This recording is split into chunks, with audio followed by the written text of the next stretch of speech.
Hello everyone. Welcome to our channel ISC Steno. We are starting the passage at speed of 100 word per minute. Start.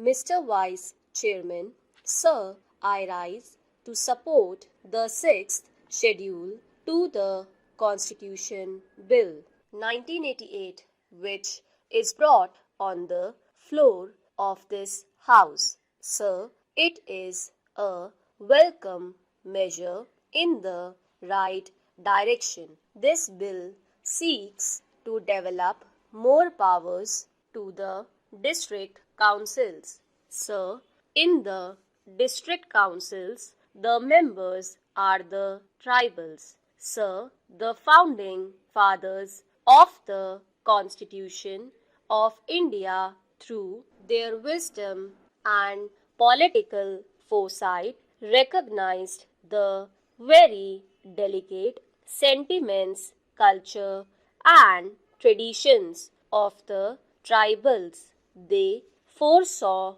that unless certain protections are given to the tribals in the management of their affairs, they will be submerged in the process of normalization along with the most or more advanced people of the plains.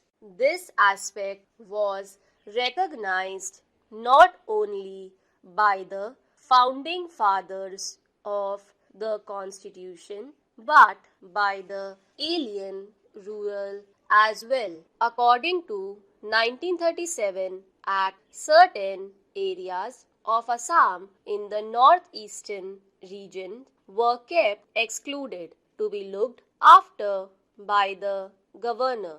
This was also a recognition to the very peculiar feature prevailing in the tribal area. This was intended to protect the innocent tribals from being exploited by more advanced people of the plains. So, when the Constitution was drafted, this special provision was made to protect the interests of the tribal, particularly in the northeastern region. So, even before the drafting of the Constitution of India, the tribal in the northeastern region agitated and they showed their resentment that when the British leave the country, they should be kept in such a way that their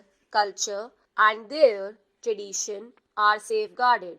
When the subcommittee of the Constituent Assembly, in which Brother Basu was also a member, when they visited Kohima, they were told that the Nagas want a separate home. In other words, they do not want to lose their identities. They want to preserve their culture. They want to preserve their traditions. Similar is the case of Mizoram, Meghalaya, and other tribal areas. In this amendment, there are some features for which this House should not have an iota of doubts.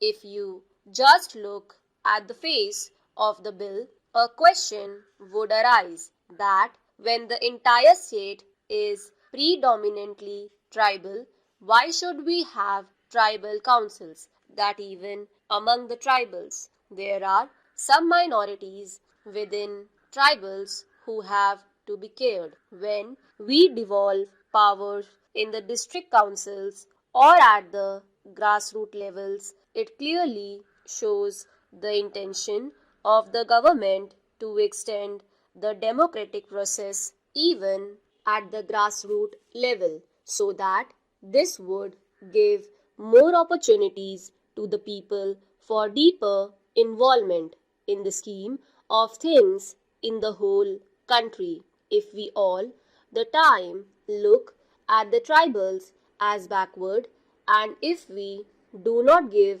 opportunity to them to develop, how can they be trained in the art of governance? How can they be trained in running the affairs of their own state?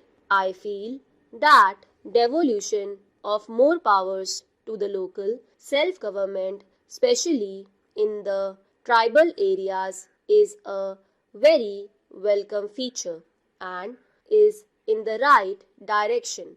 I am afraid that while giving more powers to the council, if we do not again give them financial powers, I think this will be like an anti-drama. Without financial powers, how can they manage? Therefore, in the amendment, I think you have rightly given more financial powers for the management of the district councils. Now, a suspicion has arisen. If we do not allow the legislators to attend the district council, does it mean a distrust? I don't think so. Even if the governor has to use his discretion, he has to consult the council of ministers. Therefore, the question of misuse of discretionary power by the governor, I think, would not arise. And also, use of discretion is on matters pertaining to the progress of these tribals, and therefore we should not misconstrue the spirit of the amendment which we are having before us. In Tripura, the tribals are the real inhabitants, but because of historical reasons, because of political reasons, they are completely submerged by outside people, and therefore, specially for Tripura, a special provision to safeguard the interest of the tribals in matters of appointments, in matters of law, in matters of land, in matters of their traditions and customs shall have to be worked out. I would request the government to ensure that more protection and more safeguards are initiated, especially for the tribal minorities of Tripura. After all, in their own home, they are finding themselves in a minority, and therefore it is our moral obligation to ensure their safety, their security, and their future. I do not want to dwell much on this. I only wish that the district council in Mizoram, which has been envisaged in this amending bill, works well. The agreement with Mr. Lal Denga also clearly indicate that protection would be given to these minorities, which is good it for the people here. Stop.